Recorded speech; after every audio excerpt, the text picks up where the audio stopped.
des faux plans. Amen. Amen. Alléluia.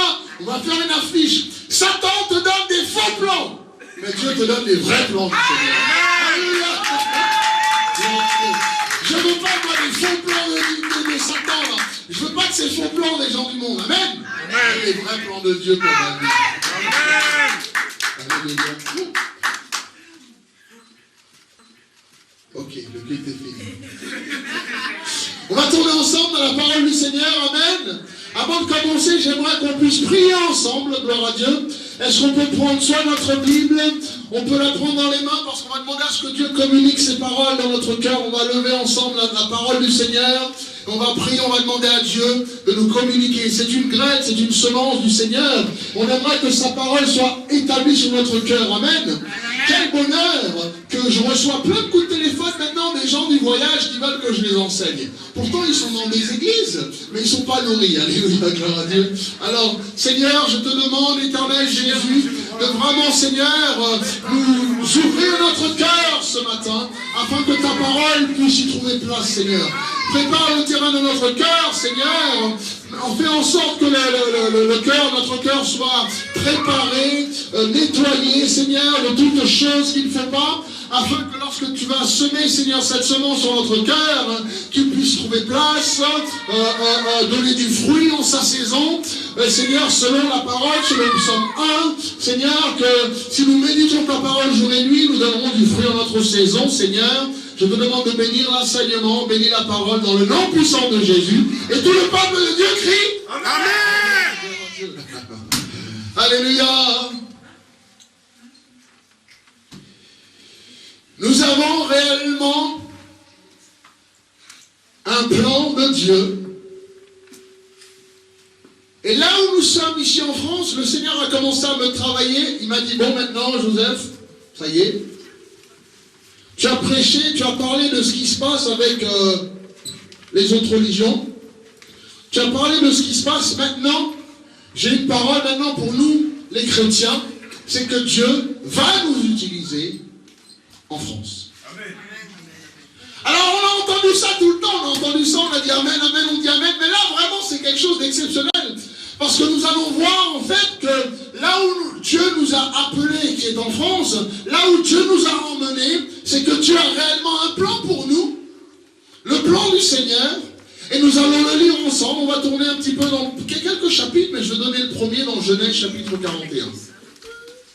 Dans Genèse chapitre 41, nous allons voir en fait la vie de Joseph, ce qui est arrivé à Joseph.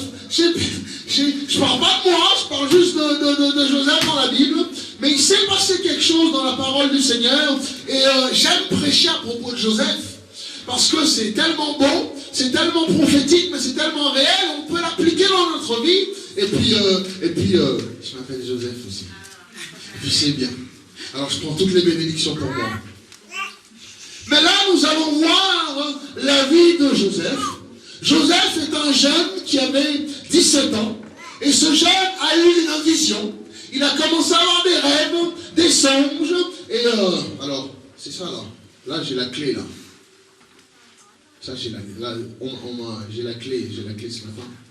On m'avait passé une cassette, et puis cette cassette, apparemment, elle est remplie de fausses, de trucs bizarres.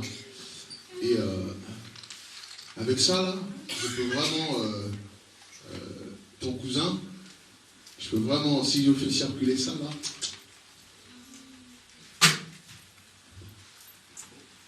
il faut la grâce, mon frère, la grâce de Dieu, la grâce de Dieu. Joseph avait 17 ans, et voilà ce jeune garçon qui arrive et qui dit à ses frères, ben écoutez, moi j'ai eu un songe, j'ai vu 11 épis de blé s'agenouiller devant moi, j'ai vu 11 ceci, j'ai eu 11 cela, et ses frères ont commencé à lui dire, hey, mon gars, oh, qu'est-ce que tu veux dire par là? Il dit, ben je sais pas. Ensuite, il s'en est allé. Ensuite, il revient encore avec pareil, et des songes, il en parle, et cette fois-ci, son père, qui a compris ce qui se passait, lui a dit, écoute, fiston, tais-toi, garde ça pour toi. Son père a commencé à méditer la chose. Et son père lui communique quelque chose, lui coule quelque chose, lui donne un cadeau que les autres frères n'en avaient pas, les autres 10 autres n'avaient pas. L'autre petit n'était pas encore né, les 10 autres n'avaient jamais eu ce cadeau. Et cet homme a donné un cadeau exceptionnel à Joseph. Mais avant de parler de ça, nous allons lire dans chapitre 41, au verset 33. Je commence à lire. Genèse chapitre 41, verset 33. Qui l'a lu récemment? Qui a déjà lu? Amen. Maintenant, alors je vais lire verset 32 pour que vous compreniez. Si Pharaon a vu le songe se répéter une seconde fois, c'est que la chose est arrêtée de la part de Dieu. Et que Dieu, le mot dire arrêter veut dire décider, point à la ligne. La chose est arrêtée de la part de Dieu et que Dieu se hâtera de l'exécuter.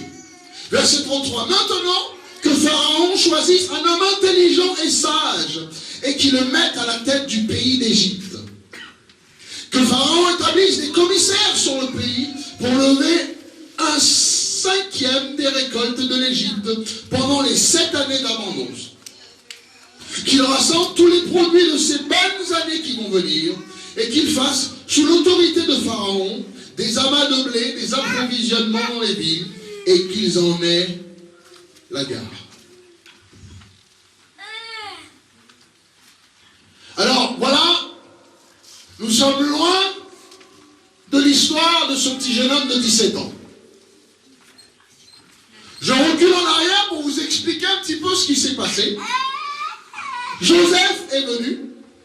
Joseph a commencé à communiquer une vision au Seigneur, de la part du Seigneur à ses frères. Et ils ont commencé à le calomnier. Ils ont commencé à le calomnier, mais là, il n'avait pas compris ce qui se passait. Lui, pour lui, il voulait communiquer cette vision.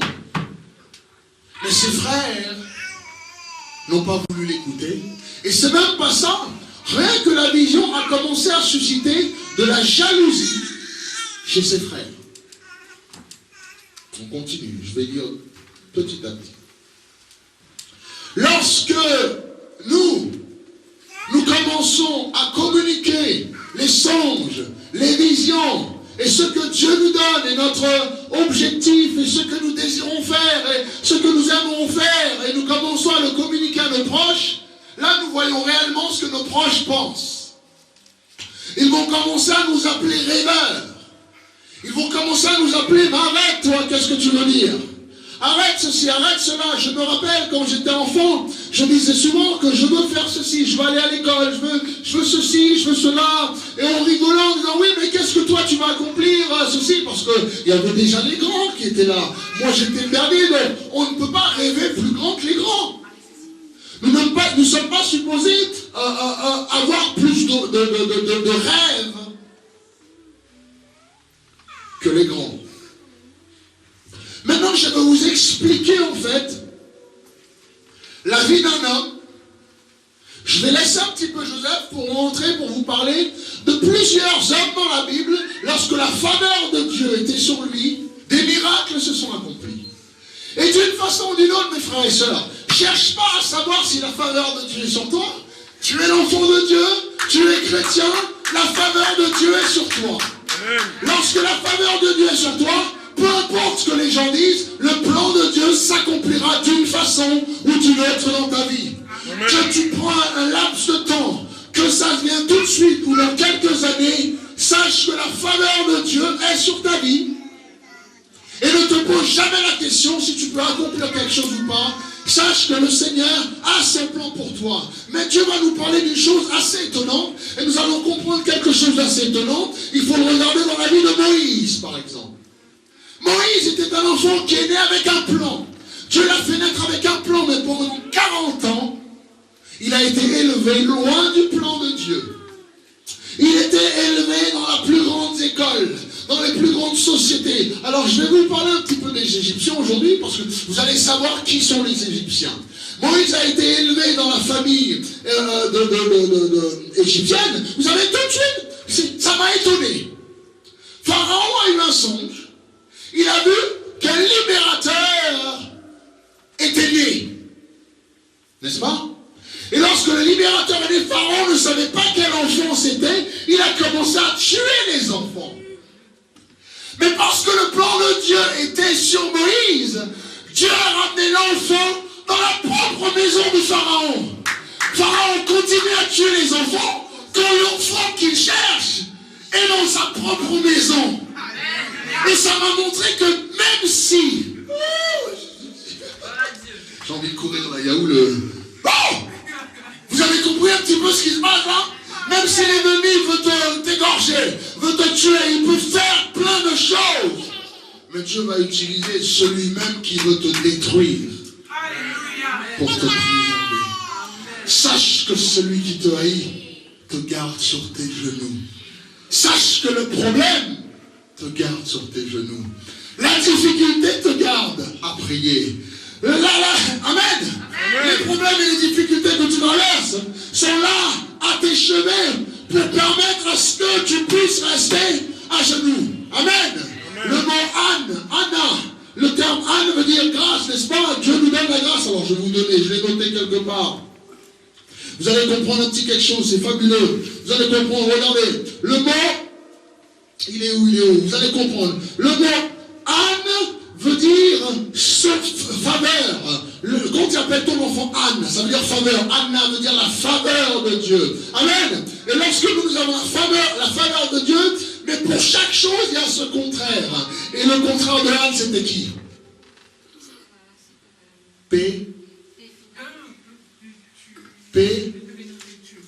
Pénina. Le mot Pénina veut dire quoi? Je l'ai noté en hébreu. Le provocateur. Et pour chaque faveur du Seigneur, il y aura quelqu'un qui ne comprendra pas. Mais ça, je me suis avancé pour vous parler de la bonté de Dieu, où le Seigneur a appelé Moïse. Celui qui cherchait a été élevé dans son propre foyer pendant 40 ans. Et quand il a vu, il a dit, bon, écoute, ce qu'on va faire, c'est que les gars, en fait, je suis sûr, avec tous ces enfants que j'ai peut-être tués, on l'a déjà eu, on abandonne. Et pendant 40 ans, il a élevé ce garçon comme le sien. Moïse a été élevé dans les plus grandes écoles. C'était un homme qui était exceptionnel. Mais pendant 40 ans, il n'était pas encore dans le plan de Dieu. Et le Seigneur maintenant va décider de briser Moïse. Et des fois, nous, on peut aller dans les écoles. Moi, j'étais dans une école de théologie, mon Dieu, et que le Seigneur m'a brisé. Je suis sorti avec l'enseignement, le diplôme en poche, la marque. Je suis arrivé avec... Alléluia. Je suis arrivé, mais j'allais retourner dans le monde entier. J'étais ceci. Et le Seigneur m'a fendu en 6. Pour me faire comprendre que c'est pas cette théologie-là, c'est pas ceci, c'est par son esprit qu'on peut accomplir ces choses. Ce n'est pas par rien que l'homme peut nous dire, mais c'est par son esprit, pas par notre puissance, pas par notre connaissance, mais seulement par son esprit. Et Moïse a traversé ça. Pendant 40 ans, il a appris toutes les choses qu'il faut. Et ensuite, pendant 40 ans, il était dans l'abondance, dans l'or, dans toutes les belles choses. Ensuite, Dieu a permis qu'il se fasse mettre dehors. Et pendant 40 ans, il a été dans le désert. Il a été un renégade, un fuyard dans le désert. Il était dans la limité, dans la médisance, dans la médiocrité. Il était là et il a été appelé à faire le travail qui a été le plus despised. Méprisé de tous, celui d'un berger. Alors voilà Moïse, qui était un homme reconnu, se retrouve dans la plus petite position, la plus basse chez les Égyptiens, un berger. Alors j'établis un petit peu toutes ces choses pour que vous compreniez. Pendant 40 ans, Moïse a erré. Ensuite, une seule rencontre avec le Seigneur l'a changé pour les 40 ans qui a suivi. Et il est réellement rentré dans l'appel que Dieu l'avait appelé, les réels plans de Dieu, le libérateur, d'Israël. Je continue.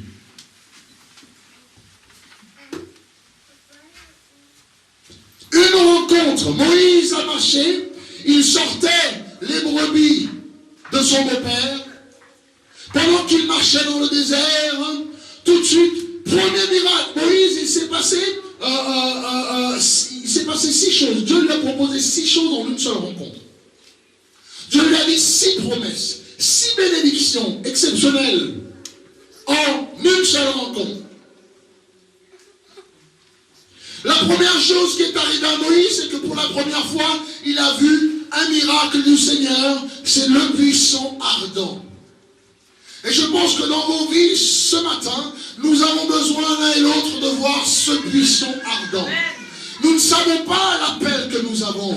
Nous ne réalisons pas ce que nous sommes appelés à faire. Nous restons médiocres. Nous restons dans nos péchés. Nous restons à faire les petites choses que nous sommes appelés à faire, comme à garder les moutons quand Dieu nous appelle à un si grand ministère. Un si grand appel.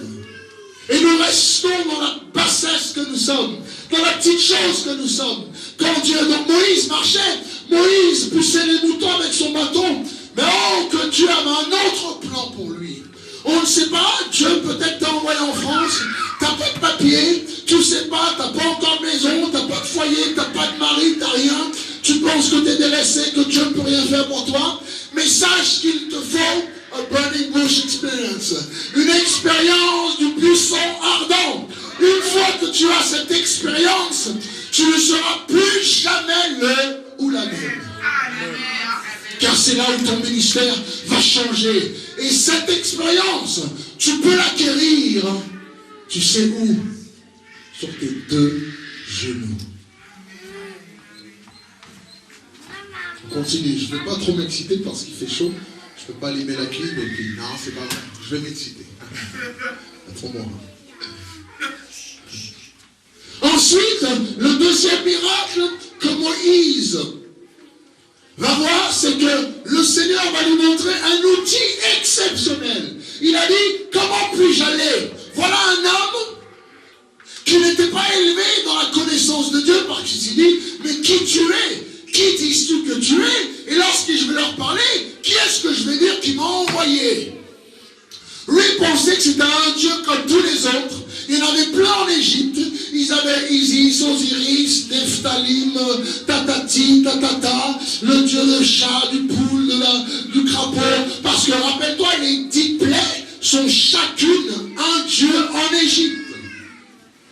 Et le Seigneur a montré le contrôle sur chacune de ces choses. Chacune de ces choses. Il a réellement montré ce miracle sur les dieux égyptiens qu'ils adoraient. La deuxième chose, il dit, eh bien, écoute, moi ce que je veux te dire réellement, c'est que le bâton que tu as entre tes mains, je vais te montrer ce que je peux faire avec. Voilà un libérateur qui a appelé à aller libérer le peuple de Dieu. En l'occurrence, il ne sait même pas leur nom. Alors sache qu'au moment où Dieu allait libérer son peuple, le peuple n'adorait pas Dieu. Le peuple était dans l'idolâtrie. Aujourd'hui, on pleure la France, la France, la France, la France. Mais c'est le meilleur moment. C'est le meilleur opportunité. Oui. Amen. Le peuple de Dieu était tellement prêt, mûr à accueillir, qu'il ne savait même pas. Et Moïse a dit, mais ce peuple est dur. Ce peuple est tombé en esclavage à cause de leur déviance. C'est le Seigneur qui les a emmenés littéralement en esclavage. Il l'a dit à Abraham, il a dit, t'inquiète pas, on a dit, tu vas te tomber là, et puis t'inquiète pas, hein. Je sais, l'omnipotence, l'omniscience, la conscience éternelle du Seigneur a prédit, savait ce qu'ils allaient faire. Il avait déjà prévu quelque chose. Donc voilà Moïse qui dit, mais qui est-ce que je vais t'envoyer? Il a dit, tu vas. Tu leur dis que je suis t'envoie. Donc il dit, mais comment on va savoir? Alors il a dit, ben voilà, la façon qu'ils vont savoir, c'est que le bâton que tu as entre tes mains, jette-le par terre et regarde ce que ça fait. et les miracles. Donc, deuxième chose qui arrive dans la vie de Moïse, le même moment, la même rencontre avec le Seigneur, le miracle a commencé à se montrer. Le troisième chose qui arrive à Moïse, pour ceux qui notent, la troisième chose qui arrive à Moïse, il a reçu son appel pour le ministère.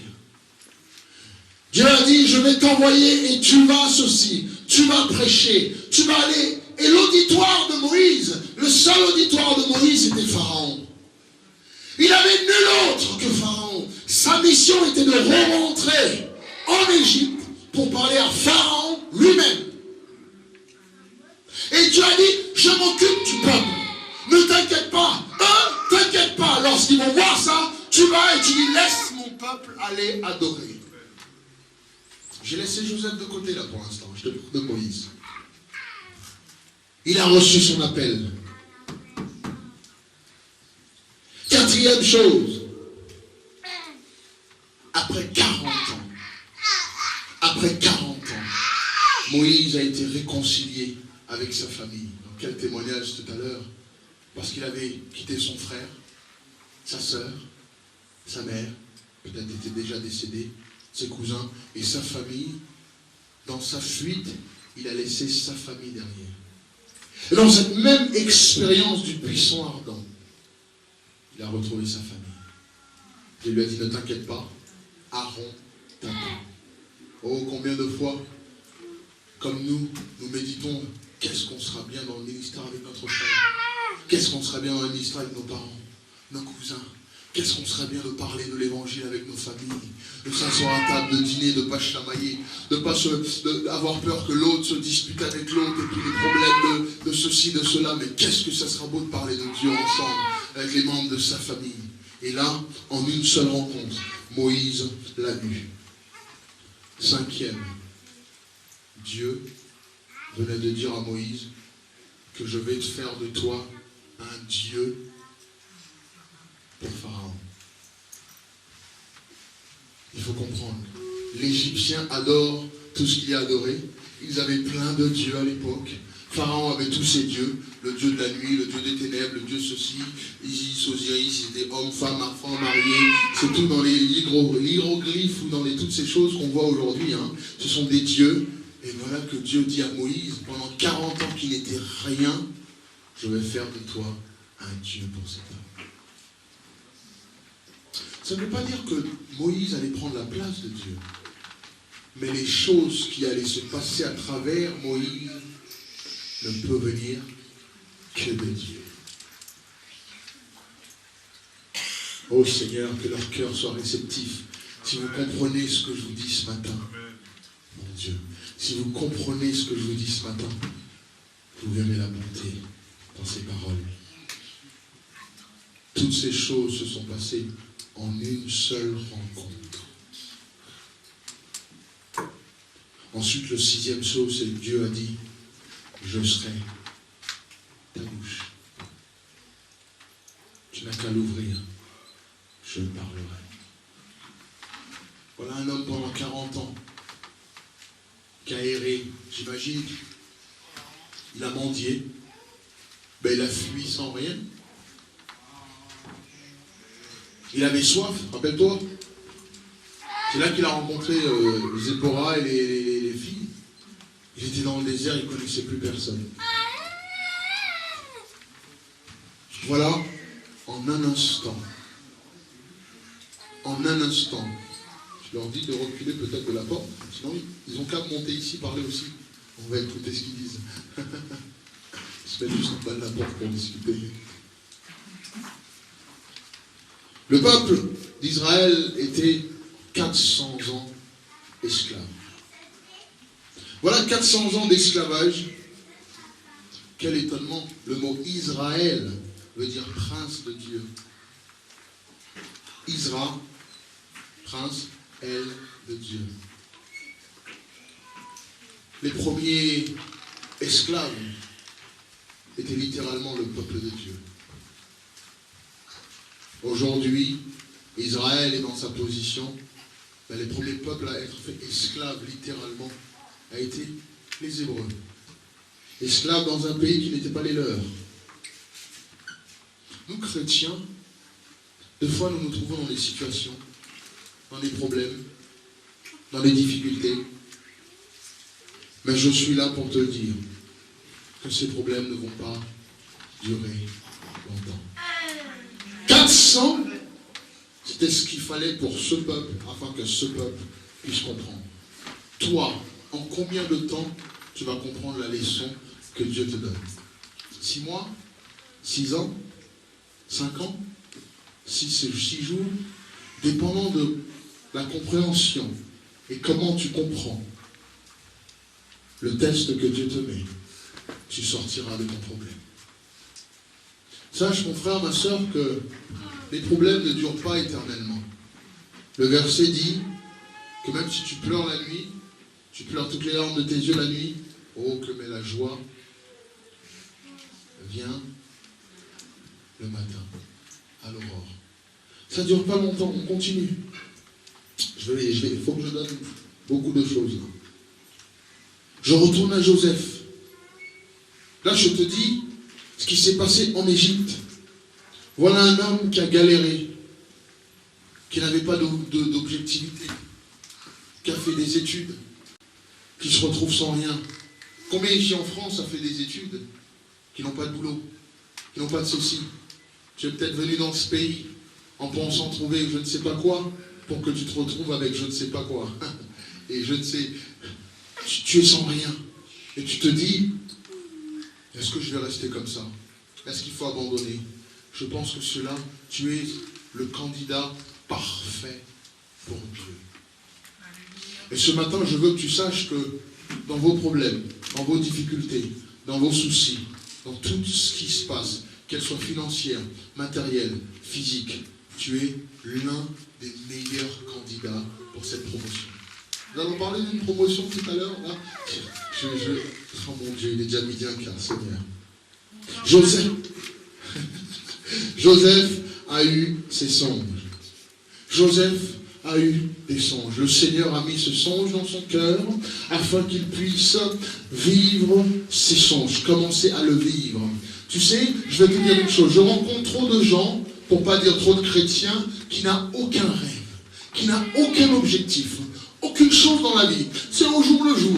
C'est on prend ce qui vient, c'est qu'on se lève, on est un petit peu nomade au jour le jour, on ne pense pas au lendemain, on prend ce qui vient, et donc dans notre foi chrétienne, nous arrivons à être comme ça avec le Seigneur. Nous n'avons aucun rêve, aucun plan, aucun objectif, aucun but, aucune cible, rien. On vient à l'église le dimanche, on s'en va.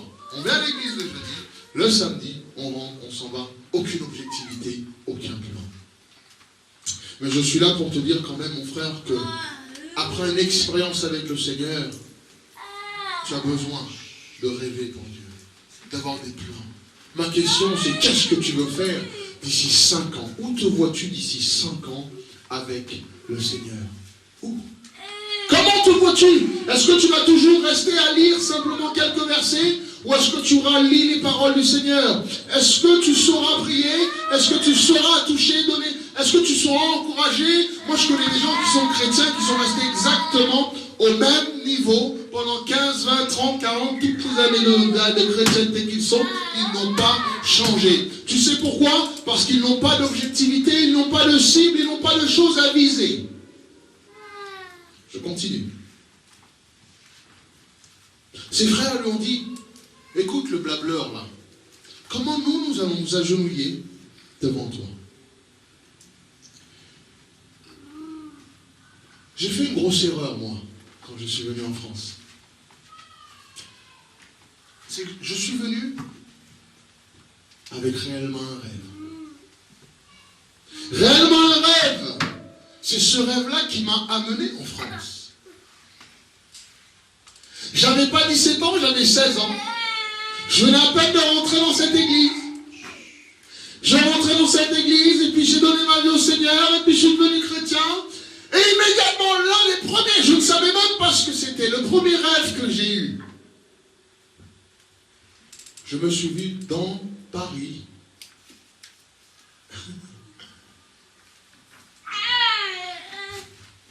Et j'ai marché Je suis arrivé, dans mon rêve, j'arrivais je venais d'arriver dans le pays, en France, j'avais 16 ans. J'arrive dans le 18e arrondissement.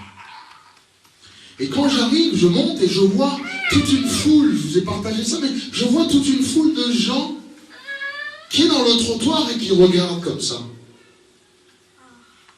Alors moi j'arrive, je dis, mais qu'est-ce que vous êtes en train de regarder? Il a dit, non, nous embête pas, on cherche quelque chose. J'ai dit, mais qu'est-ce que vous cherchez? Est-ce que je peux le chercher aussi? Ils ont dit, ben écoute, celui qui trouve la chose a gagné.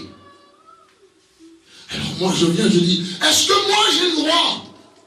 C'est tous des gens plus âgés que moi. J'étais jeune, j'avais l'âge que j'avais, et je regardais. Et quand je me suis mis au bord du trottoir, il y avait l'eau limpide qui coulait. Vous savez, quand les éboueurs, ils ouvrent l'eau et puis ça coule limpide. Il n'y avait pas un problème, mais l'eau coulait. Et moi, je me suis mis comme ça, et tout le monde était comme ça. Côte à côte, ils regardaient comme ça, ils sont là, ils cherchent. Et moi, tout à coup, j'ai eu le feu de Dieu dans ma vie. J'ai commencé à pousser tout le monde à regarder comme ça. Je cherchais, je courais comme ça, et je dépassais tout le monde. Et j'ai fait tout le tour, et je sais quelle rue c'est la seule rue que je connaissais quand j'étais enfant, parce que quand je suis venu voir ma mère ici, c'est dans cette rue qu'elle habitait. Donc le Seigneur m'a montré, c'est comme ça que j'ai su que c'était en France que je devais venir. J'avais 16 ans. Mais l'erreur que j'ai faite, c'est que je n'ai partagé ce rêve à personne. Et j'ai omis de le partager, j'ai omis de comprendre ce que le Seigneur voulait que je fasse. Pardonne-moi Seigneur, mais maintenant je sais. J'ai omis de comprendre, donc dans le rêve, je cherchais, je regardais, j'ai fait tout le tour. Et arrivé un moment, pendant que je cherchais, avec la détermination, j'ai vu quelque chose qui a brillé dans l'eau. J'ai vu comme si ça a brillé, vous savez, briller, vous voyez, comme une montre qui passe devant vos yeux, comme ça fait bam, avec le soleil. Et bien ça m'a fait pareil. Et j'ai reculé, et j'ai plongé ma main avec une certitude. Et j'ai trouvé la chose.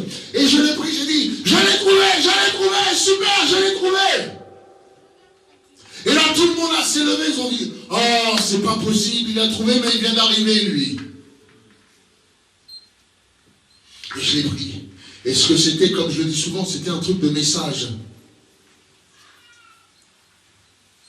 Vous savez, à l'époque, il y avait les petits tatous, là. On envoyait des messages, le numéro pour que tu appelles. Alpha Page, voilà. Et je l'ai mis là, j'ai dit, je l'ai trouvé, alléluia. Et maintenant, je cherchais, alors, je l'ai trouvé, je l'ai gagné, mais maintenant, qu'est-ce que je gagne? Et je me suis réveillé, j'avais 16 ans. Je n'avais pas compris que Dieu me donnait le message pour ce pays, la France. Je n'avais pas compris. Vous allez le comprendre tout à l'heure. Je suis venu, j'aurais dû faire comme Joseph. Je suis réellement venu ici, avec réellement les phrases « I have a dream ». Je l'ai réellement. Et comme ils ont rigolé à Joseph, des milliers d'années plus tard, ils ont rigolé à tous ces hommes qui ont dit que nous avons un rêve, Martin Luther King pour les Blacks ou ainsi de suite. Moi, je viens et j'ai réellement un rêve. Un rêve pour ce pays. Un rêve pour les chrétiens de ce pays. Un rêve. Je ne vais pas tarder longtemps. Il est déjà midi 20. Il y en a qui ont des rendez-vous. Je vais essayer de vous donner le communiqué le maximum que je peux. Vous savez, la faveur de Dieu, lorsque Dieu te donne un songe, un appel, un rêve, coûte que coûte, sa parole doit s'accomplir. Que ça prenne du temps. Tu sais, ça prend du temps parce que c'est notre faute. On ne se met pas dans la position que Dieu veut qu'on se mette. On ne fait pas, on n'a pas compris quelque chose. C'est pour ça que ça prend du temps. Mais d'une façon ou d'une autre, les plans de Dieu s'accompliraient dans notre vie. Le Seigneur a commencé à travailler Joseph à l'âge de 17 ans. Ensuite, il a communiqué ça à ses frères, et ses propres frères l'ont vendu. Mais ce qui est étonnant, c'est que ses frères l'ont vendu à leurs cousins. Si tu lis correctement, les Midianites, c'était les cousins des Hébreux. Ils ont comploté, ses frères l'ont dit à ses cousins, et ses cousins l'ont dit aller aux ennemis des Hébreux. Et des fois, quand on a des rêves, les frères, on a des songes, on a des aspirations, quand on veut faire quelque chose, c'est nos parents qui sont toujours là à nous dénigrer. C'est des fois nos frères qui sont là à nous dire, mais tu n'y arriverais pas. Oui, mais bon, t'es un rêveur. C'est nos cousins, c'est nos frères et sœurs, c'est les gens les plus proches de nous qui nous disent, mais non, ça ne va pas y arriver. Tu ne vas pas y arriver. Mais Joseph a traversé plusieurs choses. Et nous devons traverser aussi ces choses pour établir une atmosphère de miracle dans nos vies. Amen. On a parlé jeudi. On a dit que le Seigneur, si réellement nous sommes croyants, si réellement nous croyons en Dieu, si réellement nous savons que Dieu fait des miracles, Amen. Amen. Parce que je vais t'expliquer quelque chose. Je n'ai jamais entendu une autre religion parler de miracles.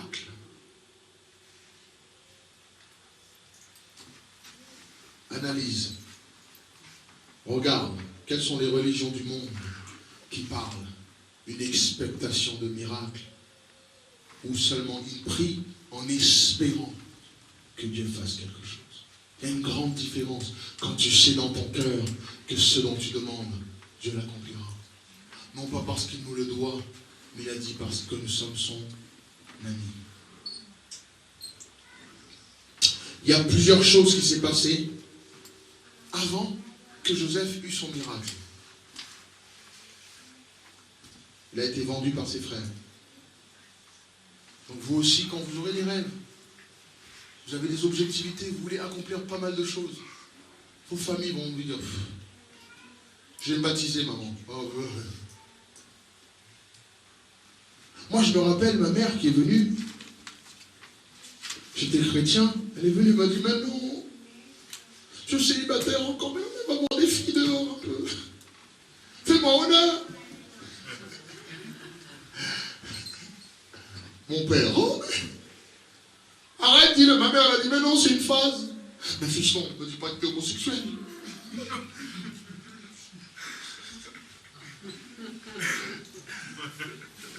Je me rappelle, je suis venu en France. Je suis arrivé en France, j'ai reçu l'appel du Seigneur, je l'avais eu à 16 ans ce rêve, et lorsque en 99, 18, j'arrive avec mes bagages, et c'est le taxi qui m'emmène où, à ton avis? Oui, porte de Clignancourt. Je débarque dans la rue, je te donne ma parole, des années plus tard, et je pose mes bagages dans la rue, où j'avais eu le songe quand j'avais 16 ans. Ensuite, chez ma mère, je ne peux pas habiter parce qu'elle est...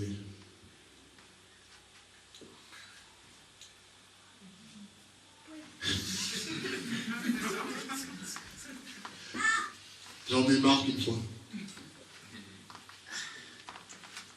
Elle adore les statues, les esprits.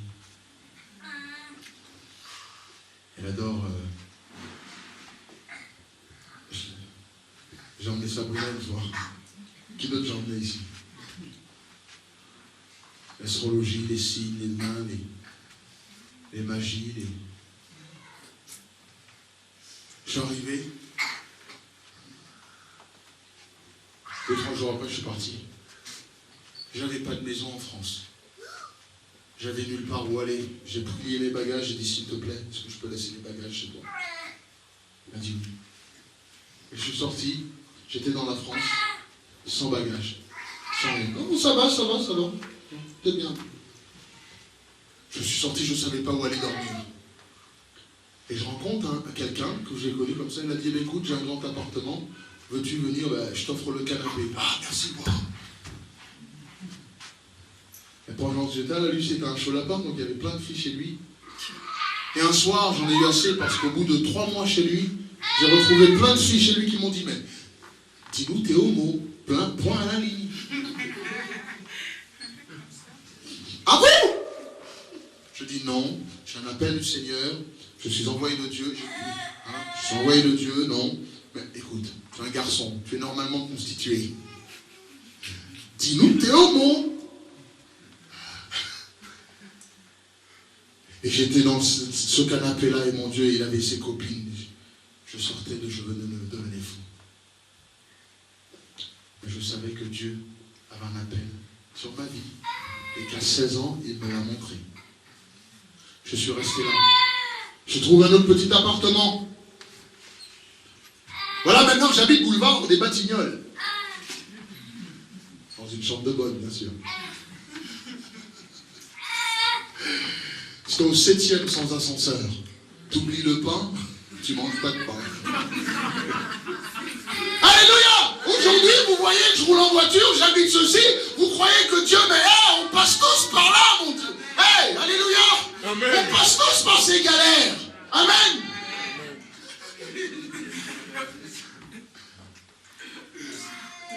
T'oublies le coca, mon ami, tu bois de l'eau du robinet. Après une bonne journée de travail, t'es fatigué. Et je ne savais pas quel quartier, alors à chaque fois, je mangeais un sandwich en bas, il n'y avait pas de cuisine, c'était une chambre, elle était mansardée en plus.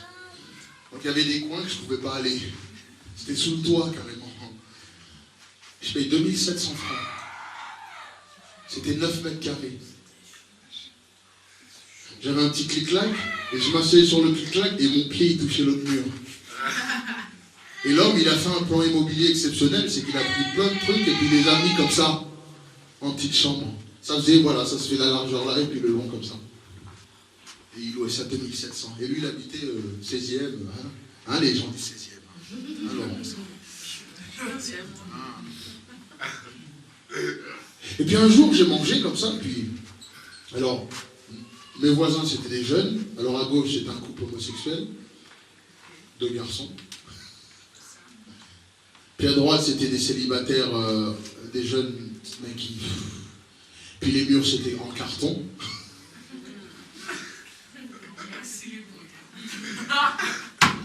On a passé des galères. J'avais les boules caisses des deux côtés et je dormais pas du tout. Je rentrais la nuit quand il n'y avait plus de bruit pour dormir. Je partais tôt le matin, parce que même le matin... Et un jour, je suis descendu, je marchais comme ça, et en marchant, il était 10h30, 11h du soir. Je pleurais parce que je disais, Seigneur, regarde la galère où je suis. Personne ne veut m'aider, je connais personne. J'ai frappé à toutes les portes des pasteurs en France. Aucun n'a voulu m'aider, je suis tout seul. Est-ce que réellement tu m'as appelé ici? Pendant que je marchais comme ça, j'ai levé ma tête parce qu'on m'a appelé, on m'a sifflé. Et quand j'ai levé ma tête, j'étais entouré d'hommes habillés en femmes. Tu sais, à Place Clichy, là. Tu sais, boulevard des Batignolles, j'ai commencé à marcher, j'étais à côté de Place Clichy, quoi, le rond-point. Et puis je me suis levé, j'étais comme ça entouré. Ils font, c'était beau gosse, là. Le lendemain, j'ai signé, j'ai rayé le bail, je suis parti. Moi, j'avais pas l'habitude de voir ça. Hein. Je suis arrivé naïf. Hein. Et voilà, je quitte cet appartement, je ne sais pas où aller encore. Finalement, je prends l'annonce et j'ai trouvé le particulier, un petit appartement. Et là, c'était dans un quartier, avenue des Ternes. Chambre de bonne. Mais là, attention, j'ai une augmentation. 6e. L'ascenseur arrive au 5e. Et la dernière est à pied. Donc tu oublies le pain, tu descends le chercher.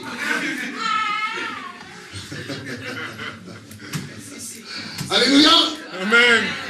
Quand je rentre, ils ne savent pas que j'habite au 5e. Je rentre, les meubles, il est pierre de taille, super, et je rentre, et puis je suis toujours en costume cravate, donc tout le monde croit que j'habite 60 mètres carrés là-haut. Bonjour monsieur, bonjour.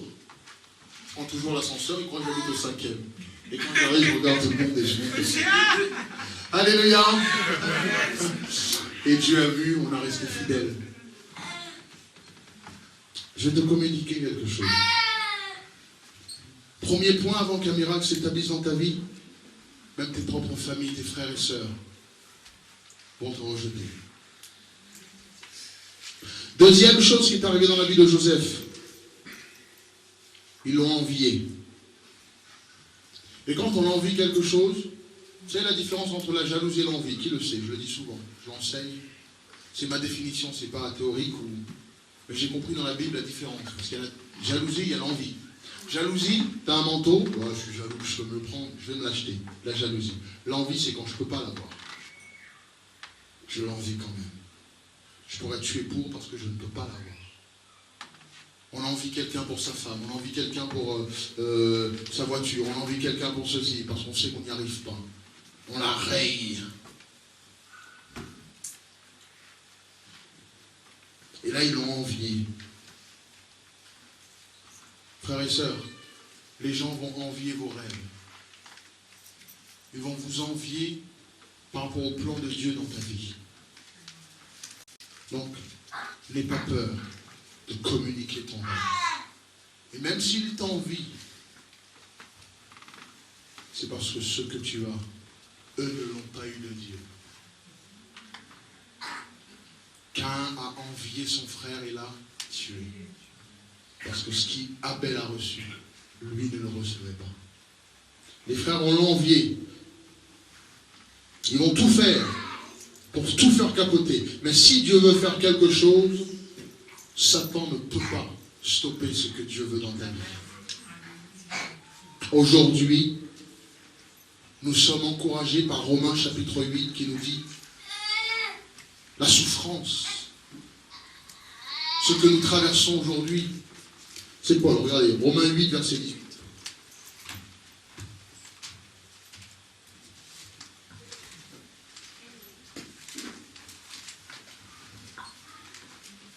Regardez ce qu'il dit. J'estime. Voilà Paul qui parle, Romains chapitre 8, verset 18. J'estime que les souffrances du temps présent ne sauraient être comparées à la gloire à venir qui sera révélée pour nous. Je vais redire cette phrase, s'il vous plaît. Il estime que les souffrances du temps présent ne sauraient être comparées. Le mot comparer veut dire, une fois que tu as analysé, fait l'étude, regardé les deux côtés. Alors Paul, voilà Paul qui... C'est ça un comparer, non? Faut deux choses pour comparer. Hein. On n'est pas chrétien parce qu'on est des chrétiens comme tant d'autres religions. Nous sommes chrétiens parce que nous le choisissons. Nous avons comparé les deux côtés. Quand quelqu'un vient dire que tu es dans une secte, mais dis-lui, écoute mon ami. Alors comment ça se fait? Quand on choisit la marque de voiture qu'on conduit, ça va.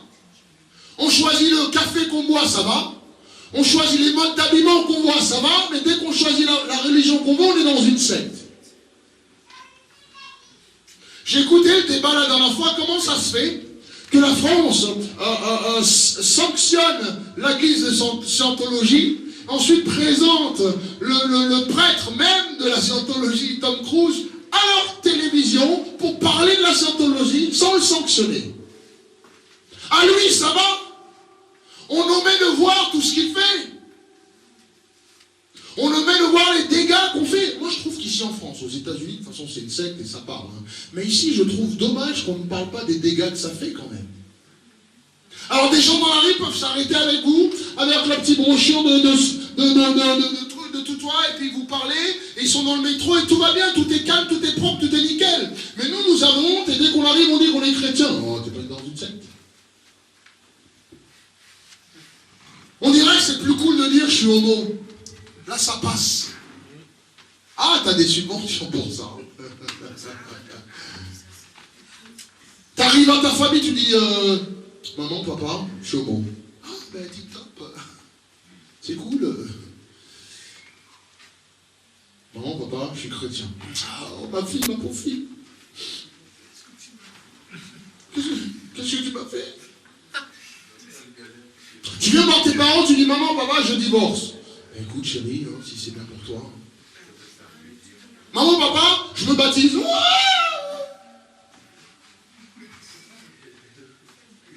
Les gens ne comprendront pas les choix que vous faites. Les faites pas par rapport aux gens, les frères et sœurs. Faites-les par rapport à votre conviction personnelle. C'est ce que je dis souvent. Dans l'église, on ne reste pas dans l'église pour faire plaisir à personne, que par conviction. On sert Dieu par conviction.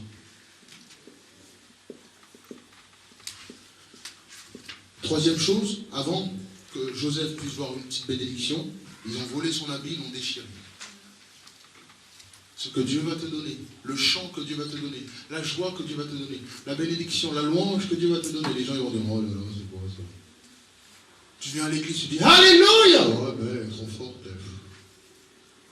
Amen! Oh, mais lui, oh là là. On est toujours là à te dénigrer. C'est Dieu qui l'avait donné.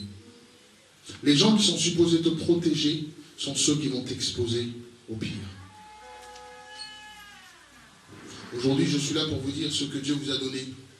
À Joseph, c'est un manteau de multicolore. Mais à vous, qu'est-ce que Dieu vous avait donné que vous avez perdu? Et non seulement ça, mais qui vous a pris votre joie? Qui l'a pris? Qui vous a enlevé votre joie? Qui vous a attristé? Qui vous a dit que vous ne pouviez rien faire dans votre vie? Qui vous a dit que vous n'amasserez à rien, vous n'arriverez à rien? Nous sommes élevés, nos parents nous disent qu'on n'amassera rien. Nos amis nous disent qu'on ne sera rien. Maintenant, dépendant de là où tu habites, dans le quartier où tu habites, soi-disant tout le monde dit que tu n'amasseras rien parce que tu habites dans une banlieue, dans une cité, tu n'amasseras rien. Je trouve que la chose la plus intelligente, c'est de prouver qu'ils ont tort. Et de devenir quelque chose.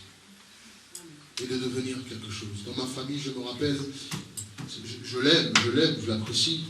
Ma grande sœur qui me disait toujours, tu n'amasseras rien, tu ne deviendras rien, tu seras bon à rien. Elle faisait des études d'infirmière, elle serait infirmière à l'année, et puis elle était grande, et puis non, moi j'étais dans mon coin maltraité, laissé pour... Hein? Je me rappelle de tout ça. Et c'est ça qui était le fuel, le carburant qui faisait que j'allais venir quelque chose. Plus vous êtes dans les problèmes, dans les difficultés, c'est plus vous devez avoir ce carburant qui propulse ce moteur qui est vous-même à devenir quelque chose. Amen. Je pense que c'est dommage. Aujourd'hui en France, on dit que les évangéliques, c'est que pour les blacks, c'est que dans les ghettos, c'est que dans les outskirts, dans les environs banlieues. Non. Il y a des pauvres. Non. Il est temps qu'on affiche que eux, ils ont tort.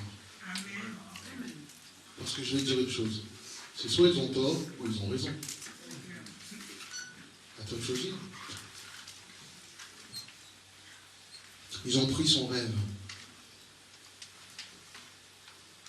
Ils pensaient qu'il avait tout perdu. Quatrième chose qu'ils ont fait à Joseph, ils l'ont mis dans un trou. Ils ont voulu le tuer. Je vais aller très vite. Ils l'ont vendu. Quand le frère est venu, il a dit, ah, on ne va pas tuer, ils l'ont vendu. Ensuite, lorsqu'ils l'ont vendu, la grâce de Dieu était toujours sur sa vie. Nul ne pouvait ôter ça. Même esclave, il était libre chez Potiphar. Mais malgré ça, il se passe encore quelque chose. Il se fait encore accuser. Et là, il se fait mettre en prison. C'est difficile. Hein? Comme je disais, récemment, j'étais en train de discuter avec des gens, des hauts placés récemment. On m'accuse d'être un agent de la CIA. C'est tombé. Que mon pastorat, c'est une couverture.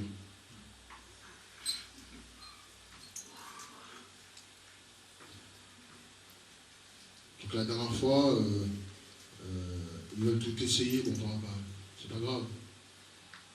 Comme je disais, la dernière fois, ils sont venus chez moi, ils ont fouillé partout, ils ont voulu savoir. Je suis un agent de la CIA. J'ai pas le salaire qui va avec, mais bon. J'ai peut-être pas les costards. C'est des costards à rire, ça, non? Ça, c'est Bruno, ça. Je suis un agent maintenant. Quand ils trouvent rien, ils vont t'accuser. Mais je vais t'expliquer quelque chose. Quand on fabrique une accusation contre toi, c'est le dernier recours quand ils n'ont rien. C'est ça que c'est beau. C'est ça qui est beau. On continue. On continue vite fait. Il est temps, on va terminer. En prison, personne ne l'a encouragé. Lui, quand il a encouragé les autres, nul ne l'a encouragé. Des fois, nous, on a encouragé des gens quand ils ont été dans les problèmes. Mais quand nous, on est dans la nôtre, il n'y a personne. Vous avez remarqué quelque chose? On est seul. On cherche une petite parole d'encouragement. On essaye d'appeler les amis, il n'y a personne. Moi, je me rappelle des fois quand j'étais vraiment bas. Tu sais, je suis arrivé dans des niveaux où j'étais bas.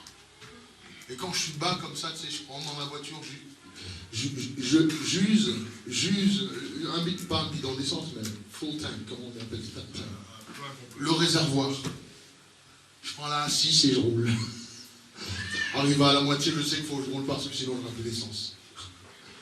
Quand je suis bas, des fois tu es bas, tu peux prendre un... Tu sais pas quoi faire. Des fois, récemment, là, je me suis dit, Seigneur, je vais aller, je vais prendre... je suis pas riche comme Laurence, mais je vais prendre le journal de destination, là, où je vais prendre le monde, je vais le tourner, je vais faire là, et je vais m'enfuir là-bas. Juste pour échapper, des fois, quand on est tout seul, on n'a personne, on aimerait qu'il y ait quelqu'un qui puisse nous écouter. Des fois, c'est juste pour nous écouter. Amen. Des fois, juste pour nous écouter. Joseph est dans cette position. Il est en prison. En prison, quand tu es dans cette position, regarde pas la position que tu as. Rappelle-toi de la faveur de Dieu. Rappelle-toi de ce que Dieu t'a dit. Rappelle-toi des promesses du Seigneur. Ensuite, lorsqu'il était en prison, ils l'ont oublié et délaissé. Il y avait d'autres qui étaient en prison, il les a encouragés, ils se sont fait libérer. Il lui a dit, rappelle-toi de moi, n'est-ce pas? Il a été oublié encore 2 ans.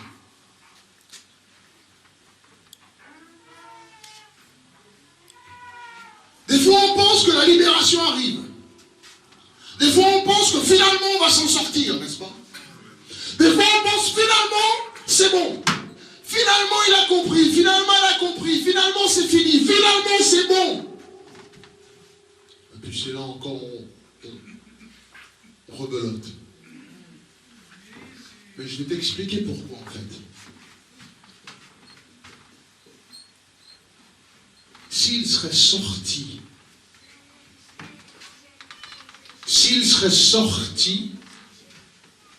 2 ans auparavant, il n'aurait pas eu la pleine bénédiction du Seigneur. Dieu avait préparé Joseph à une grande place. Continue. Il faut que je vous donne ça, il faut que je vous donne ça. Il faut que j'arrête tout le reste et que je vous le donne. Le Seigneur savait. Là, la faveur de Dieu a marché en faveur de Joseph. Joseph a dit à l'autre, rappelle-toi de moi en prison. Il a oublié, à ton avis, parce que le Seigneur a voulu qu'il oublie. Parce qu'il fallait que Joseph attende que ce soit Pharaon qui ait un rêve. Amen. Si vous comprenez ce que je vous dis ce matin, si vous réalisez les joyaux que les graines du Seigneur, les semences que je mets dans ton cœur, pour qu'ils puissent grandir en partant d'ici, tu sauterais de joie. Dieu a voulu qu'il passe 2 ans de plus en prison, non pas qu'il soit libéré pour aller dehors comme ça être libéré, mais pour que Pharaon ait le songe et qu'ensuite qu'il se place devant celui que Dieu a voulu que Joseph se place devant. Je continue l'histoire. Tu n'as jamais entendu l'histoire de Joseph comme ça, hein? Jamais. Dieu a le bon plan pour nous. C'est Satan qui a des faux plans. Les plans de Dieu ne ratent jamais. C'est les plans de Satan. Tu crois que tu as cet appart et ça tombe à l'eau? Tu crois que tu as ce boulot et finalement ça tombe à l'eau? Dieu lui a montré un rêve. Il n'avait pas tout de suite la plénitude du rêve, mais il savait que Dieu avait parlé. Je vais vite.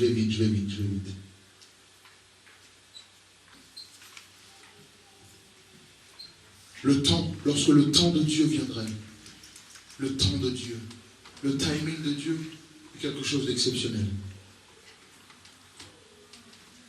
Lorsque le temps de Dieu arrive, c'est là que le miracle va s'accomplir.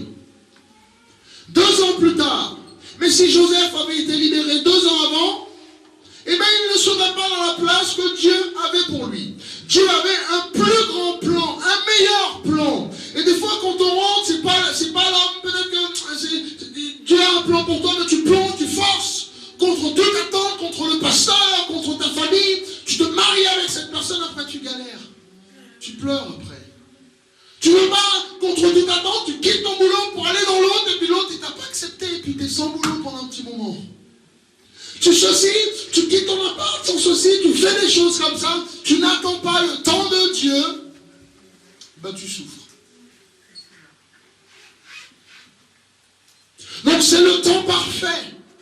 Il faut attendre le temps. Depuis que je suis venu, l'église a été établie à Marc en 2000. En 2000, on a eu les papiers à la préfecture. Ensuite, on a eu toutes les galères possibles, mon Dieu.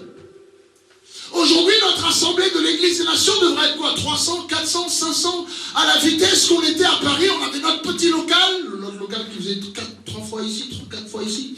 On avait tout ce qu'il fallait, on était bien, on commençait. Bon, on est en location, on payait pas grand-chose.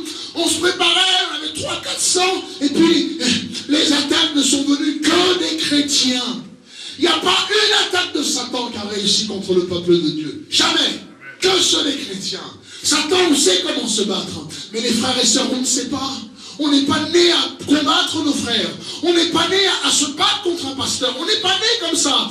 Donc j'arrive en France, ils m'ont tué, ils m'ont martyrisé, ils m'ont tout fait, t'arriveras à rien, t'amasseras à rien. La France a besoin de pasteurs. C'est blanc, hein. Tu n'arriveras à rien, ben. Alors ensuite, tu ne pourras pas, nanani, le quartier, ben nanani, tatata. Et puis finalement, un jour, j'ai dit, mais Seigneur, qu'est-ce que je dois faire? Ensuite, l'église, boum, finalement, c'est établi. La préfecture de police, un miracle s'est accompli, mon Dieu. Un miracle, on a été déclaré. C'est déclaré maintenant encore? C'est fini, ça y est? D'accord. C'est pas que c'est déclaré, on a changé juste par rapport au nom. Des petites modifications. Donc c'est en train d'être... Hein, c'est bien plus facile avant. Hein. Quand c'était le temps de Dieu, ça a été déclaré en une semaine.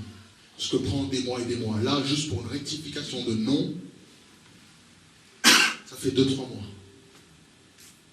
Le temps de Dieu. Le temps de Dieu. Alors on est là. Ensuite, finalement, ils sont venus, ils m'ont fermé l'église. Mes propres pasteurs, mes propres hiérarchies est venue, il a fermé l'église. Je suis reparti. 2001, j'étais aux États-Unis. Je suis resté, on est revenu finalement après, mais brisé. C'est beaucoup plus facile de construire une maison de rien que de reconstruire une maison cassée, brûlée, brisée. Et tant bien que mal, on est là en galère. On a ce petit local en 2003, là, fin 2003. On a ce petit local, on est là, ici. Mais si ce n'est pas le rêve de Dieu qu'il a mis dans mon cœur, je serais parti depuis longtemps. C'est pour ça que je suis là à vous pousser. Bâtissons l'église du Seigneur. Vous avez l'opportunité c'est maintenant. Je veux mettre une belle église pour le Seigneur. Pas à la gloire de l'homme. J'aimerais en France. Ça ne sert à rien de faire ce que je voulais faire aux États-Unis, il y en a plein. Mais en France, j'aimerais redorer le blason. Comme je disais Fabrice, d'aller dans les églises, c'est sale, c'est crade. Il n'y a pas de local, c'est toujours en sous-sol. On a toujours les restes, les miettes. C'est soit on est le peuple de Dieu ou on ne l'est pas. C'est soit on est chrétien et on sert le Dieu tout-puissant, on ne l'est pas. Parce que jusqu'à présent, les mosquées sont fabuleuses. Les synagogues sont immaculées. Immaculées, c'est un beau fond. Fabuleux. Les temples hindous, il ne faut même pas en parler. C'est nous, nos églises, qui sont tous dans les sous-sols, dans les ceci, salles, ceci, cela. Je regardais le micro ce matin qu'elle utilise. On a mis un scotch, je ne sais pas pourquoi on va l'enlever, parce qu'il n'est pas cassé, mais on va enlever le scotch. J'ai dit, je ne veux pas qu'on vienne, on voit des micros cassés, des trucs. Redorons le blason du Seigneur. Je continue.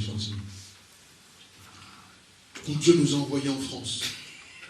Je sais qu'on a cette vision. L'erreur que j'ai faite, c'est depuis que je suis arrivé, par soi-disant humilité, peut-être. Je n'en ai pas parlé.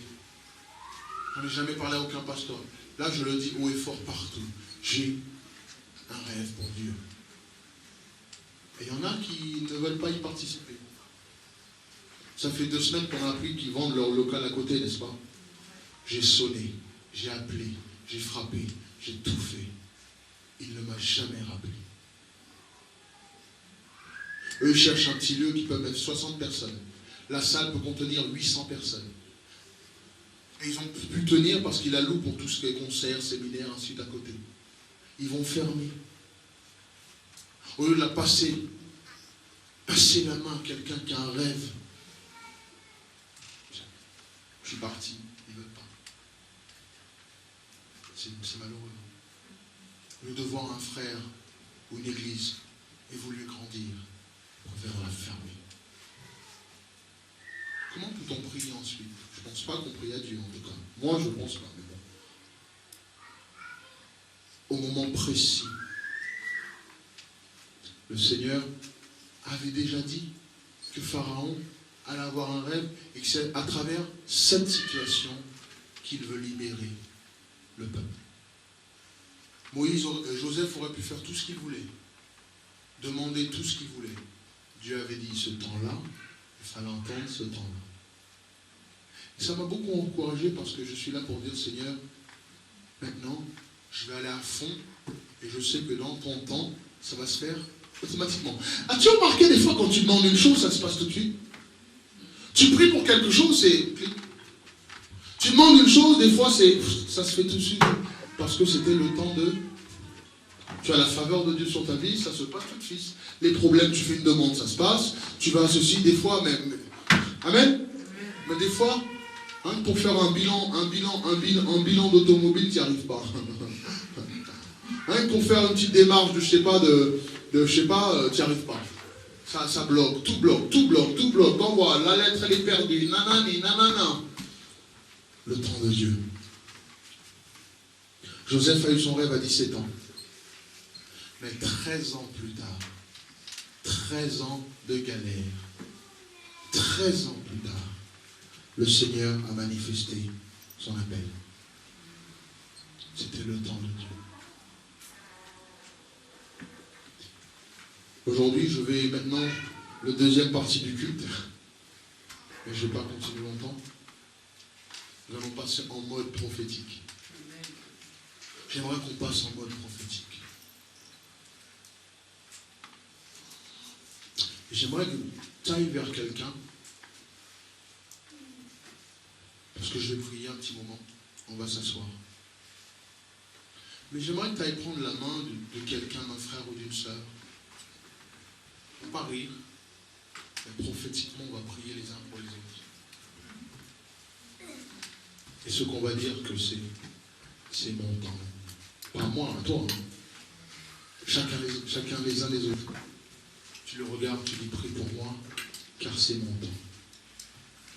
Et toi, tu dis à l'autre aussi, prie pour moi, car c'est mon temps. Le temps de Dieu, je pense, pour ce pays, c'est maintenant. La faveur de Dieu est sur nous. Amen.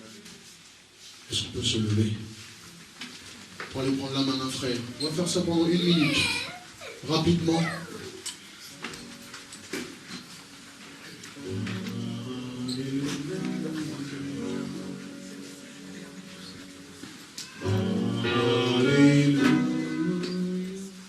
Si Joseph serait sorti de prison au moment où il le voulait, le plan de Dieu ne se serait pas accompli dans sa vie.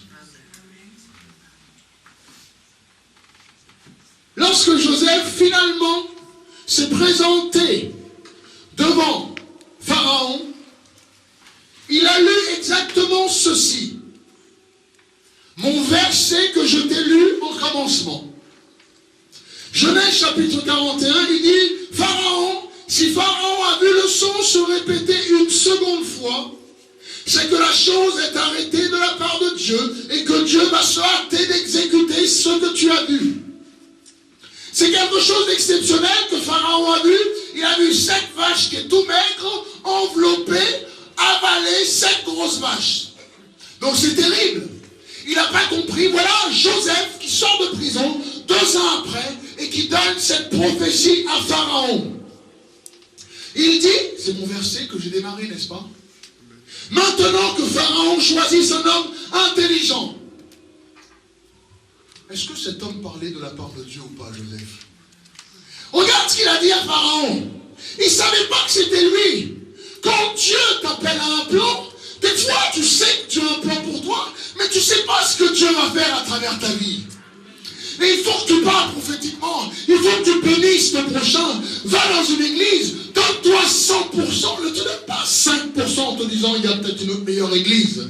Les gens viennent ici, voient que c'est petit, ils disent ils vont aller ailleurs. Il y a des gens qui vont dans les plus grandes églises. Mais donc ils ne peuvent pas prendre part à la gloire que Dieu va faire dans cette église. C'est normal. S'ils n'y sont pas. Il y en a qui cherchent leur intérêt. Mais c'est en voyant l'autre, le prochain, que Dieu va accomplir le miracle dans ta vie. C'est en te baissant, en tendant la main aux autres, que tu te sauveras toi-même. La Bible dit que si nous cherchons à sauver notre vie, nous la perdons. Le Sador Sundar Singh, rappelez-vous, j'aime bien ce livre, je l'ai lu, ça m'a transformé. Cet homme marchait. Et en marchant, il est avec son interpréteur. Il a trouvé son associé, il a trouvé un homme dans la neige, dans les Himalayas là-bas. L'homme était glacé de froid. Son associé a dit, ne le prends pas. Il a dit, on ne peut pas laisser comme ça. Il a dit, ne le prends pas, on va mourir. Le Sador Sundar Singh a dit, non, je le prends. Il l'a porté sur ses dos. Il l'a traîné dans la neige. Le serviteur a dit, mais non, tu nous fais perdre du temps, moi je m'en vais, je vais dans l'avant. Le serviteur est parti, il a dit, lui il est fou. Et finalement, au dernier moment, au bout de quelques heures, le Sador Sundar Singh passe et voit un corps par terre. Et c'était son traducteur qui était mort gelé. Et Sador Sundar Singh a pu aller dans le prochain village avec l'autre sur son dos. Et la chaleur de l'effort l'a gardé en vie. Amen. C'est en aidant ton prochain. Joseph est arrivé, Joseph parlait. Il n'a pas dit, ouais, mais lui, il n'est pas hébreu. Ah, lui, je ne sais pas. Ah, lui, c'est un pharaon. Il m'avait mis en prison, celui-là. Il lui a donné la meilleure parole possible. Maintenant, que Pharaon choisisse un homme intelligent, sage, et qu'il le mette à la tête du pays. Que Pharaon établisse des commissaires sur le pays, pour lever 1/5 des récoltes de l'Égypte pendant les 7 années d'abondance, qu'il rassemble tous les produits de ces bonnes années qui vont venir, qu'il fasse sous l'autorité de Pharaon des amas de blé, des approvisionnements dans les villes, et qu'ils aient la garde. Alors voilà Joseph qui commence à parler. Regardez quelque chose.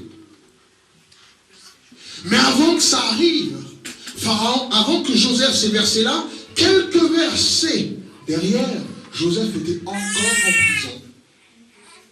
Et le verset dit, et Dieu se rappela de Joseph. Et Dieu se rappela de Joseph.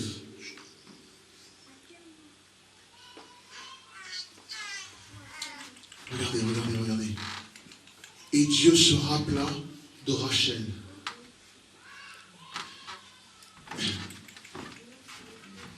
Et Dieu se rappela d'un tel. Et Dieu se rappela de Sarah. Et Dieu se rappela de Noé. Des fois, on pense que Dieu nous a oubliés. Des fois, on pense que Dieu nous a oubliés. Dieu nous a oubliés dans notre situation, dans notre problème. Et ce mot rappelé, je regardais en fait, c'est pas que Dieu nous a oubliés, un Dieu omniscient, puissant, tout, qui connaît tout. C'est parce que ça veut dire que Dieu a mis de côté un petit peu. Et là maintenant, le mot rappeler veut dire que Dieu maintenant t'observe et maintenant va s'occuper de ce problème. Il l'a mis à mijoter quelque part. Joseph se présente devant Pharaon. Il dit toutes ces choses à Pharaon. Voilà un berger. Un berger qui ne connaissait rien. Savais-tu que Joseph ne savait même pas lire ni écrire? Qui savait ça? Qui vient de l'apprendre aujourd'hui? À 17 ans, il s'est fait mettre en prison. Il n'a jamais été à l'école, c'était un fils de berger. Ses frères ne savaient ni lire. C'était des nomades. Il n'avait aucune connaissance, aucun diplôme, rien. Le Joseph, qui se tient devant le président de la République, n'avait jamais fait d'études. Il dit à Pharaon, je vais terminer s'il vous plaît, j'ai besoin que... J'ai votre haleine là, je crois. Vous êtes... Il dit maintenant, il lui dit plein de choses dans ces versets. Mais Dieu avait décidé de prendre soin. Il s'est rappelé de Joseph. 70 ans. Regarde ton voisin, dis-lui, 70 ans. Dieu va se rappeler de toi.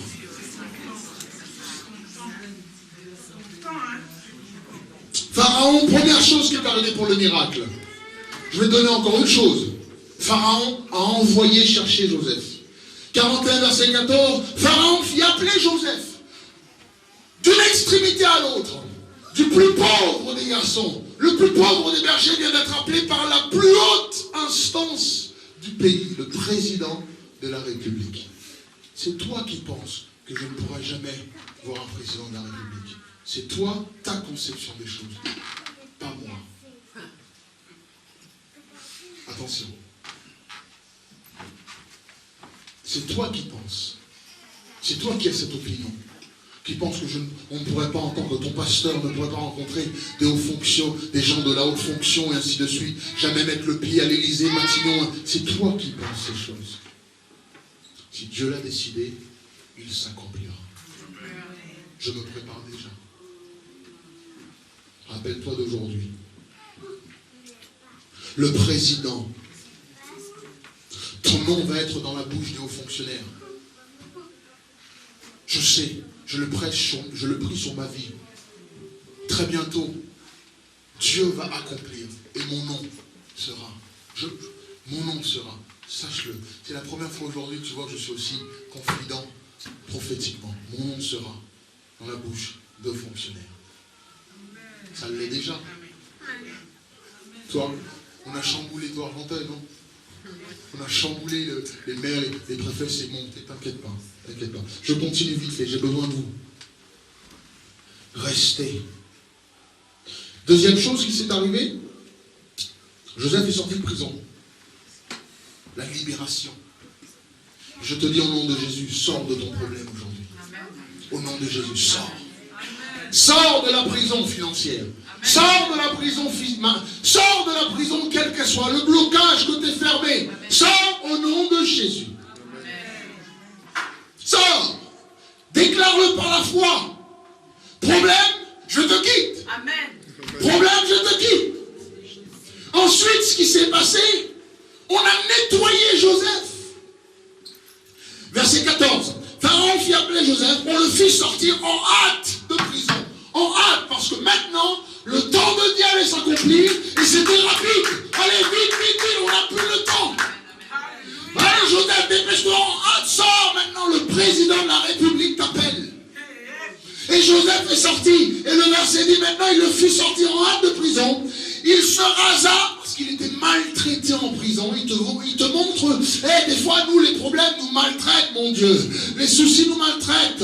On ne peut pas aller ni chez le docteur, on ne peut pas aller chez le coiffeur, on ne peut pas aller ceci, on est maltraité, on n'a pas d'argent pour des bons pantalons. Des bons ceci, on met les pantalons des grands frères, des autres ceci, on essaie de trier. Amen. Je suis passé par là d'aller trier un petit peu de linge, de voir ce qui est bien pour nous. Amen. Je ne me rappelle pas un habit que mon père m'a acheté. Vous savez ça?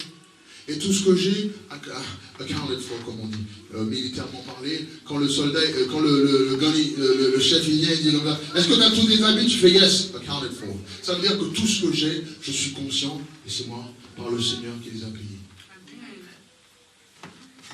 Mais je me rappelle des moments où on te donne une paire de chaussures, c'est un petit peu trop grand, mais tu le mets quand même parce que tu n'en as pas d'autres. Qui comprend ça? On donne une robe et puis il faut aller faire un petit peu de taille. On donne quelque chose et puis tu bailles dedans un petit peu. Dieu voit ça. T'inquiète pas. Et malheureusement, Dieu a tellement de choses pour vous ici. Vous savez, vous tous qui êtes là, je vous vois. Vous êtes tellement des potentiels. Et mon désir, mon rêve, c'est de faire de vous des miracles dans ce pays. C'est que vous sortez, que vous ayez des boulots, du travail, une famille, que vous brillez, que vous valiez des millions. Vous êtes l'homme qui vaut 3 millions.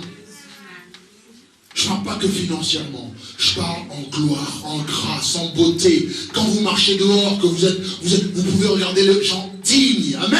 Amen. Ce n'est pas réservé que pour Laurence. Ce n'est pas réservé que pour Marc, que pour Eric, que pour Quintel, parce qu'ils sont blancs, ou l'autre il est noir, ou lui il est d'une famille. C'est pour le peuple du Seigneur, sous la grâce de Dieu. Ne regarde jamais. Je vois dans les églises les hommes riches. Ah bonjour, comment ça va? Et puis celui qui n'a pas de sous. Bonjour, Bruno, comment ça va? Et puis Arlette vient de parler. Attends, je te parle après. Ça ne m'intéresse pas ça. On me l'a fait ça. On me l'a fait ça. Aujourd'hui, les hommes de Dieu, ils font ça dans leurs églises. Ils mettent les riches au premier rang et les pauvres derrière. Je vais y aller, je l'ai promis, je vais le faire dans Paris. Je vais, moi, à chaque fois que j'y vais, la dernière fois je le fais, je vais dans les églises, je mets un jean tout simple, quelque chose de tout simple, et je vais m'asseoir au fond avec un petit t-shirt, et je vois comment ils me traitent, mon Dieu, comment ils me maltraitent. Ils ne me disent même pas bonjour, ils ne m'embrassent même pas, ils ne font rien, ils ne demandent même pas mon nom. J'ai fait église après église après église. Je rentre la semaine comme ça, je vais voir l'État, je prie, je vais dans ces églises, je m'assois au fond dans une étude biblique, ils me regardent comme ça, ils n'ont pas conscience, ils ne savent pas qui je suis, je leur dis pas qui je suis. Je m'assois au fond comme ça, ils s'embrassent les uns les autres. Oh, moi ils ne m'embrassent pas, ils ne me disent pas bonjour, ils ne font rien, parce que je suis là, je suis en jean, ils ne me connaissent pas. C'est un cercle fermé, c'est une famille. C'est moi qui sont supposés embrasser. Moi, si j'étais perdu, païen, je suis rentré au bercail. L'enfant prodigue, c'est moi, non? Donc je l'ai promis, je vais le faire en France. Excusez-moi, la semaine prochaine, je vais laisser pousser ma barbe, d'accord? Je vais avoir une barbe et une moustache comme ça. Je vais laisser pousser mes cheveux. Amen. Alléluia. Et je vais aller dans une église.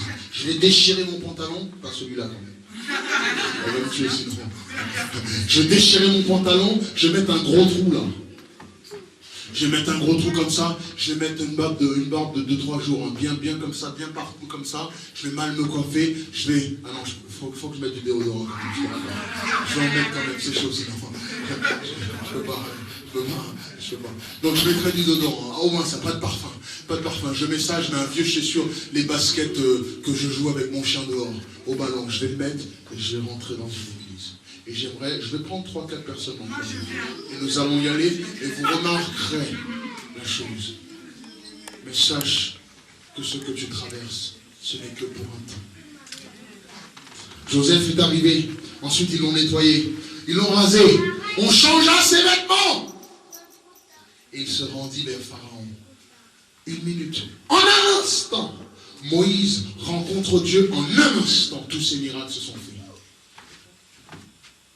Joseph, au temps de Dieu, en un instant, en hâte, le même jour, il est passé de l'état de mendiant pauvre, esclave, sans papier, délinquant clandestin dans un pays, à être le bras droit de Pharaon.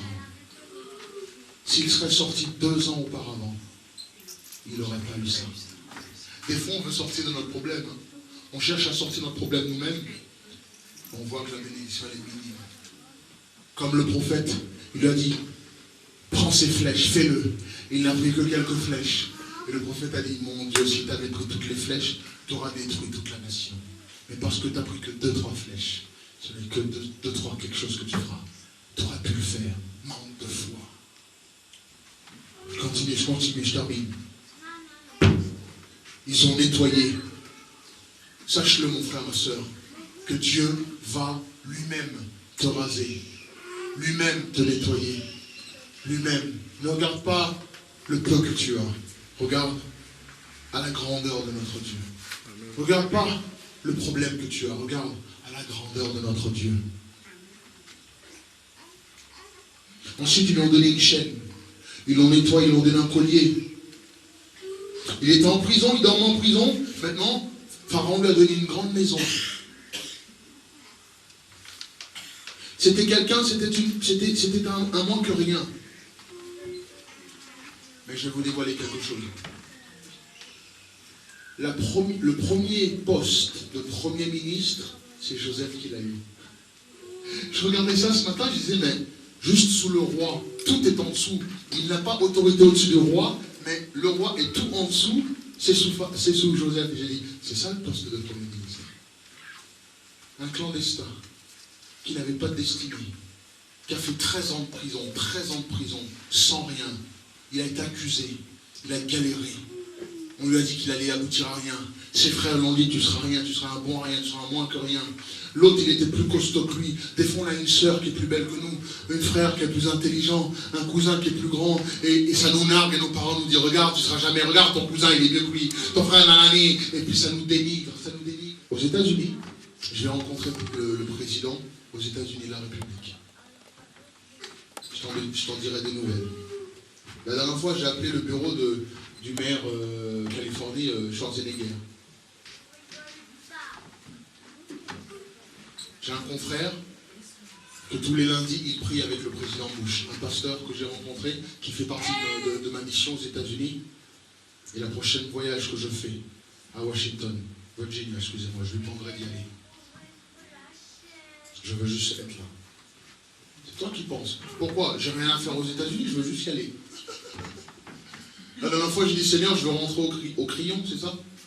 C'est ça le Crayon? Non. Le plus beau restaurant là, au Vendôme, la place Vendôme, c'est quoi ça? C'est le Ritz. J'ai dit, je veux rentrer au Ritz. Et j'ai fait un son, j'ai eu un rêve. Je vous donne ma parole. J'ai eu un rêve que je rentrais au Ritz. J'ai dit, amen, hier, cool. J'ai dit, Seigneur, ben, je vais rentrer au Ritz. Et puis je vais voir un frère, et puis je vais voir un frère, j'en ai parlé à personne. Je me lève et dis, ben, je vais aller au Ritz, c'est pas mal ça, bon. C'est peut-être, je sais pas moi, on va m'offrir un cadeau, c'est pas mal, nickel. Et puis le jour même, j'arrive, je crois que c'était Laurence qui allait me payer un Ritz, je sais pas. Elle va m'acheter les petits gâteaux Ritz, là, vous connaissez. Donc j'arrive comme ça, je vois un frère, je fais comment ça va? Il fait, Pasteur Joseph, je suis désolé, je dois livrer quelque chose, est-ce que tu peux m'aider avec la voiture? Tu as 5 minutes? J'ai dit, bon, bah écoute, ouais d'accord, je peux prendre 5 minutes. Je dépose tout le monde. Pasteur, tu peux m'aider? Mais j'ai dit, je t'emmène. On va où?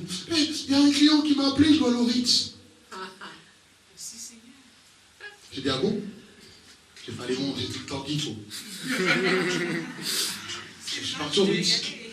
Et j'arrive au Ritz, je regarde, et la police elle était là, et j'arrive. Alors, j'avais quoi? J'avais un Range Rover à l'époque. Bonjour monsieur, je sors comme ça, je fais merci.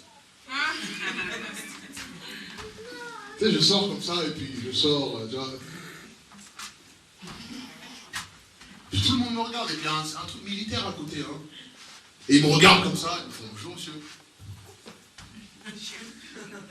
Puis j'arrive, je rentre devant le Ritz, et la porte elle tourne, tourniquet, comme ça. Et tout le monde va, bonjour monsieur, c'est quoi votre chambre?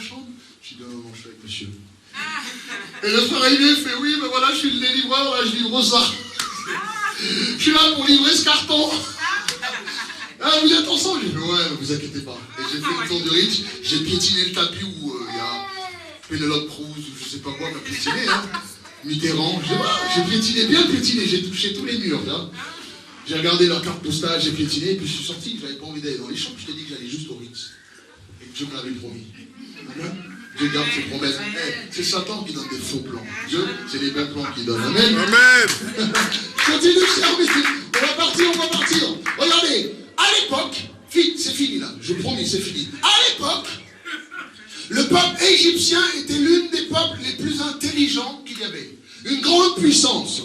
La science, c'est eux qui ont découvert pas mal de choses. Le fer, la science, la momification. Ils ont découvert comment bâtir sans grue. Ils n'avaient pas de grue. Ils ont bâti les pyramides, les sphinx. Ils ont fait des constructions exceptionnelles. La science était à leur portée. En même temps, la science de Dieu, ils ne l'avaient pas. Et Dieu a envoyé son homme.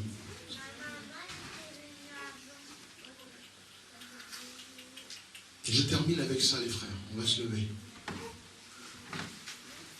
Écoutez, si Dieu a un plan pour toi, même si il n'y a pas de place pour toi, Dieu va en créer un. À la mairie d'Argenteuil, le Seigneur avait créé une place pour moi. Aux États-Unis, le Seigneur avait créé une place pour moi. En France, le Seigneur va créer une place. Amen. Et je préfère la place que Dieu va créer que celle que je peux obtenir. Alléluia. Amen. Regarde ton voisin, dis-lui, c'est mon temps. C'est mon temps. C'est mon temps. S'il te plaît, C'est mon temps. procure-toi cette prédication, s'il te plaît. S'il y en a une à te procurer, c'est celle-ci. Afin que tu puisses méditer C'est beaucoup d'informations aujourd'hui que je t'ai donné. Mais des chiffres là, tu verras que c'est tentant. Je suis venu en France comme étant un moins que rien, je veux dire. Mais je sais que le temps de Dieu, des fois on est échoué, on est clandestin, on n'est rien, on n'a pas de papier, on n'a pas d'argent, on n'a pas de maison, on n'est rien. Et tes galères que tu as, je les ai traversées. Je les ai traversées. Manger un bout de pain, ouvrir le frigidaire quand il y a une seule bouteille d'eau, et elle est 3/4 vide, tu n'as même pas assez pour bien assoiffer ta soif. Amen. Tu as un seul morceau de tomate. Tu n'as plus rien. Tu ouvres le truc de jambon pour faire, il n'y a plus rien dedans. Le pain, il est dur. Qui comprend? Qui a déjà fait le pain, il est dur.